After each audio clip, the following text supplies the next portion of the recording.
کئی جگہ پر آیا ہے. تو معاملہ آگے بڑھتے بڑھتے کیڑے مکوڑوں تک پہنچ گیا. اب تو باقاعدہ زندہ سانپ سرو کیے جاتے ہیں، مطلب ذبح کرنے کے بعد، کاٹنے کے بعد وہ زندہ سانپ ہوتے ہیں، ان کو کاٹا جاتا ہے، اس میں سے زہر نکالا جاتا ہے، پھر سانپ کی بوٹی بنائی جاتی ہے. ایک طرف توے میں وہ تلتے ہیں اور دوسری طرف لوگ باقاعدہ وہ زہر پیتے ہیں کہ اس سے جسم کو قوت ملتی ہے. قوت ملنے کے لیے ایپسٹین فائل دیکھ لیجیے آپ. لوگ بولتے ہیں 80 سال کے اندر بھی اس کے چہرے پہ اتنی رونق کیسے ہے، وہ منحوس کے. تو ایپسٹین فائل میں اس کا نام ہے، پیا ہوگا اس نے بھی. انسانوں کے یعنی جو بچے ہوتے ہیں ان کے جسم سے خاص چیزیں نکال کر یہ لوگ پیتے ہیں.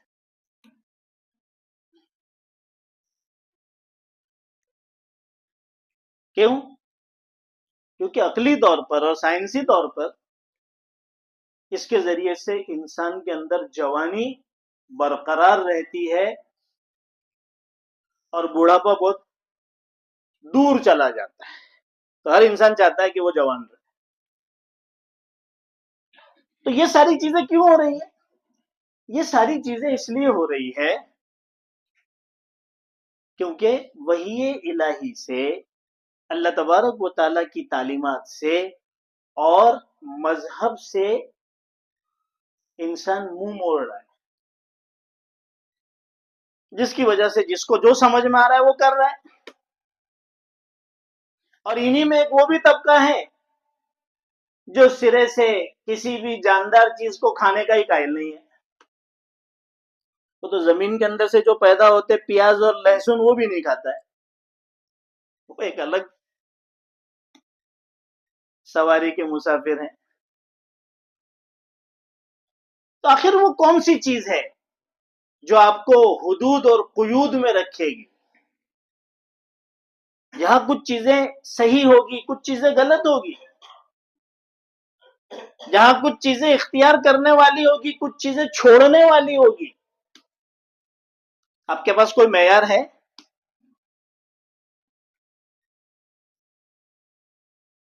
ظاہر سی بات ہے کہ اگر عقل کو معیار بنائیں گے تو عقلیں تو سب کی الگ الگ ہے. کوئی کچھ کہے گا، کوئی کچھ کہے گا، کسی کا کچھ نظریہ ہوگا، کسی کا کچھ نظریہ ہوگا. کون سا ایسا معیار ہوگا جو یونیورسلی اپلیکیبل ہو، عالمی سطح پر سب کے نزدیک مقبول ہو؟ کیا یار اس اصول کی طرح چلنا چاہیے، کچھ تو ہونا چاہیے نا. ظاہر سی بات ہے کہ وہ صرف اور صرف مذہب ہے، وہ صرف اور صرف دین ہے، اور وہ صرف وحی الہی ہے، اس کے علاوہ کوئی چیز نہیں. ورنہ تو لوگ ایٹم بم کی بھی تعریف کر رہے ہیں. اب تک دنیا میں 2 جگہ پر ایٹم بم گرا ہے، یہ بات کر کے میں ختم کروں گا، پھر آگے آئندہ ہفتے چلے گا. ایک ہیروشیما، دوسرا ناگاساکی. اس کی کیا کیا تباہیاں ہوئی ہیں ہم میں سے ہر ایک جانتا ہے. نسل انسانی پر اس سے خطرناک حملہ کبھی نہیں ہوا کہ اس وقت سے لے کر آج تک نسلیں برباد ہو چکی ہیں. آج بھی لنگڑے لولے اندھے بہرے سب پیدا ہو رہے ہیں. اثرات اتنے خطرناک ہیں. ابھی آج کل جو جنگیں چل رہی ہیں، جنگوں کا ماحول ہے، تو اس میں بڑے اچھی ڈاکومنٹریز بھی آتی ہیں اور بہت اچھی تحقیقات بھی آتی ہیں، کیونکہ آخری زمانہ جو ہوگا وہ نیوکلیر جنگ کا ہوگا. تو اگر نیوکلیر کوئی ملک کسی پر مارتا ہے تو اس کے کیا اثرات ہوں گے، وہ پڑھنے اور سننے جیسی چیز ہے. تو بہرحال ایٹم بم دنیا کے 2 ملکوں، جاپان کے 2 شہروں پر گرایا گیا، ہیروشیما اور ناگاساکی. ایٹم بم کے بارے میں جو تحقیق، جو مقالہ اور جو ریسرچ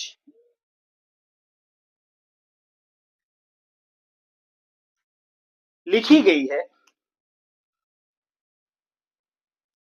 اس میں اس کے کیا نقصانات ہوئے اس کے اوپر بحث نہیں ہوئی.